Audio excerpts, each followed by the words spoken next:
اعوذ باللہ من الشیطان الرجیم، بسم اللہ الرحمن الرحیم۔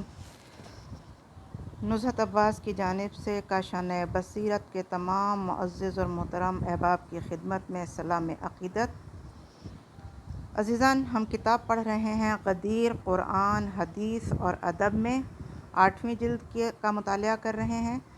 تالیف ہے حضرت علامہ عبدالحسین الامینی النجفی کی، سبیل سکینہ سے پبلش ہوئی ہے۔ ترجمہ و تلخیص ادیب عصر مولانا سید علی اختر رضوی شعور گوپال پوری کا ہے۔ اب ہم جو آپ کی خدمت میں صفحہ پڑھ رہے ہیں اس کا نمبر ہے 378۔ صحیح ترمذی میں ہے کہ رسول نے فرمایا، ابو ذر زمین پر یوں چلتے ہیں جیسے عیسیٰ اپنے زہد کے ساتھ چلتے تھے۔ کسی میں زہد ہے، کسی میں نیکی اور کسی میں عبادت عیسیٰ سے مشابہت ہے۔ طبرانی نے مختلف طریق سے اخراج کیا ہے۔ حوالہ نمبر 1، سنن ترمذی جلد نمبر 2 صفحہ نمبر 221، جلد نمبر 5 صفحہ نمبر 629، حدیث نمبر 3802، المعجم الکبیر بریکٹ میں ہے جلد نمبر 2 صفحہ نمبر 149، حدیث نمبر 1626 اور 1625، استیعاب جلد نمبر 1 صفحہ نمبر 84، جلد نمبر 2 صفحہ نمبر 664 اور بریکٹ میں ہے القسم الاول صفحہ نمبر 255، جلد نمبر 62 اور 58، کنز العمال جلد نمبر 6 صفحہ نمبر 169، بریکٹ میں ہے جلد نمبر 11 صفحہ نمبر 668، حدیث نمبر 32331 اور 33230، مجمع الزوائد جلد نمبر 9 صفحہ نمبر 330۔ حدیث فضیلت، ہیڈنگ ہے نمبر 1۔ بریدہ سے مروی ہے کہ رسول اکرم صلی اللہ علیہ وآلہ وسلم نے فرمایا، خدا نے مجھے 4 کی محبت کا حکم دیا ہے: علی، ابو ذر، مقداد اور سلمان۔ حوالہ نمبر 2، سنن ترمذی جلد نمبر 2 صفحہ نمبر 213، بریکٹ میں ہے جلد نمبر 5 صفحہ نمبر 594، حدیث نمبر 3718، سنن ابن ماجہ جلد نمبر 1 صفحہ نمبر 66، بریکٹ میں ہے جلد نمبر 1 صفحہ نمبر 53، حدیث نمبر 149، المستدرک علی الصحیحین جلد نمبر 3 صفحہ نمبر 130، بریکٹ میں ہے جلد نمبر 3 صفحہ نمبر 141، حدیث نمبر 4649، الاستیعاب جلد نمبر 2 صفحہ نمبر 557، بریکٹ میں ہے القسم الثانی صفحہ نمبر 626، نمبر 1014، جامع الصغیر سیوطی بریکٹ میں ہے جلد نمبر 1 صفحہ نمبر 258، حدیث نمبر 1692، شرح جامع الصغیر منادی جلد نمبر 2 صفحہ نمبر 215، شرح سندی سنن ابن ماجہ بریکٹ میں ہے جلد نمبر 1 صفحہ نمبر 66، الاصابہ جلد نمبر 3 صفحہ نمبر 455۔ نمبر 2، رسول اللہ نے فرمایا، خدا ابو ذر پر رحمت نازل کرے، ان کی رفتار اکیلی ہے، اکیلے رہیں گے اور اکیلے اٹھائے جائیں گے۔ حوالہ نمبر 3۔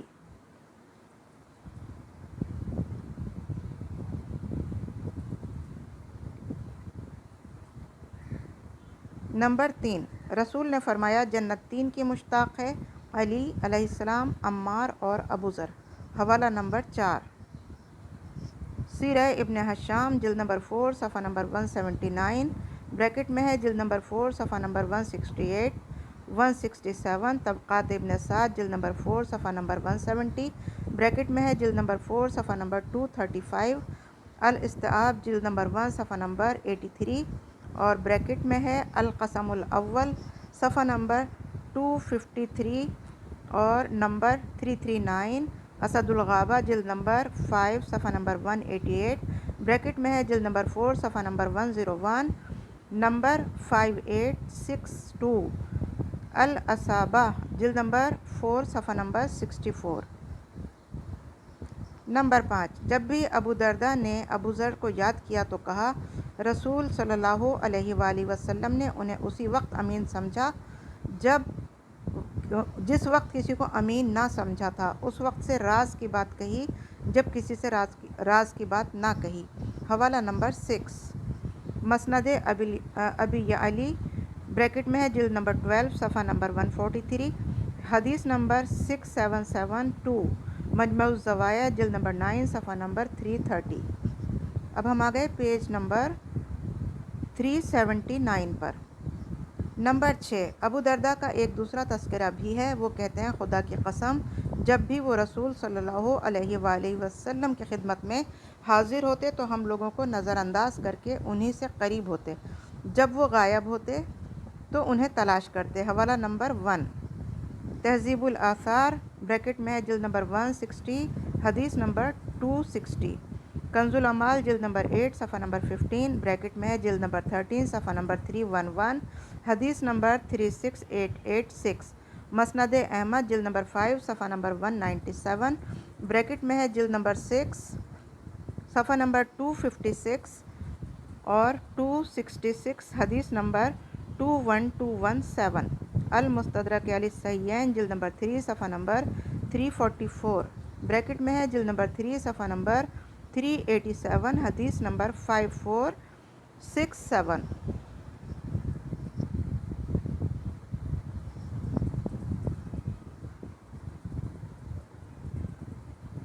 میں جانتا ہوں کہ ان کے متعلق رسول صلی اللہ علیہ وآلہ وسلم نے فرمایا کہ زمین و آسمان نے ابو ذر سے زیادہ صادق لہجے کا بوجھ نہیں اٹھایا۔ حوالہ نمبر 2، کنز العمال جلد نمبر 8 صفحہ نمبر 15 بریکٹ میں ہے جلد نمبر 3 صفحہ نمبر 311، حدیث نمبر 36887۔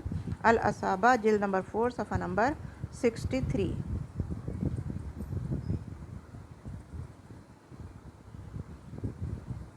نمبر 7، ابو الاسود دوئلی کہتے ہیں میں نے اصحاب رسول صلی اللہ علیہ وآلہ وسلم کو دیکھا لیکن ابو ذر کی مانند کوئی نہ تھا۔ حوالہ نمبر 3، مجمع الزوایا جلد نمبر 9 صفحہ نمبر 331، مسند احمد جلد نمبر 5 صفحہ نمبر 181 بریکٹ میں ہے جلد نمبر 6 صفحہ نمبر 231، حدیث نمبر 21065۔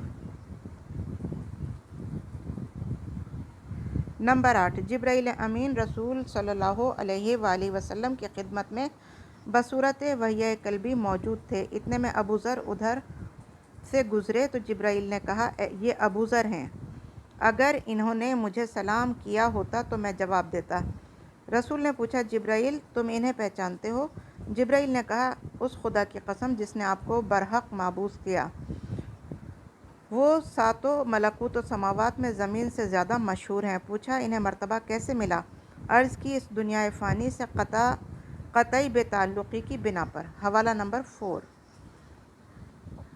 المسترف جلد نمبر 1 صفحہ نمبر 166 بریکٹ میں ہے جلد نمبر 1 صفحہ نمبر 138 137، ربیع الابرار زمخشری باب 23 بریکٹ میں ہے جلد نمبر 1 صفحہ نمبر 834۔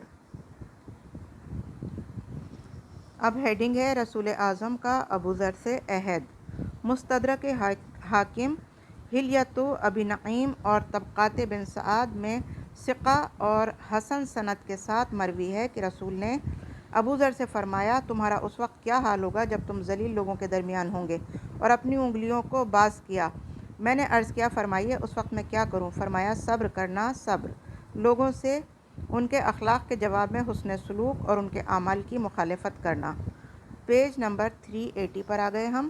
اور مسند احمد میں ہے کہ میں نے عرض کی اس وقت میں تلوار چلاؤں گا چاہے مارا جاؤں؟ فرمایا اس سے بہتر کی نشاندہی کروں کہ تم صبر کرنا۔ اس روایت کے تمام راوی ثقہ اور معتبر ہیں۔ حوالہ نمبر 1، المستدرک علی الصحیحین جلد نمبر 3 صفحہ نمبر 343 بریکٹ میں ہے جلد نمبر 3 صفحہ نمبر 386، حدیث نمبر 5464، حلیۃ الاولیاء جلد نمبر 1 صفحہ نمبر 162، طبقات ابن سعد جلد نمبر 4 صفحہ نمبر 166، مطبوعہ لیدن بریکٹ میں ہے جلد نمبر 4 صفحہ نمبر 262، مسند احمد جلد نمبر 5 صفحہ نمبر 180 بریکٹ میں ہے جلد نمبر 6 صفحہ نمبر 229 228، حدیث نمبر 12048 1049۔ واقدی نے ابو العلا اسود دوئلی کا بیان نقل کیا ہے میں چاہتا تھا کہ ابو ذر سے مل کر ان کی جلا وطنی کا سبب دریافت کروں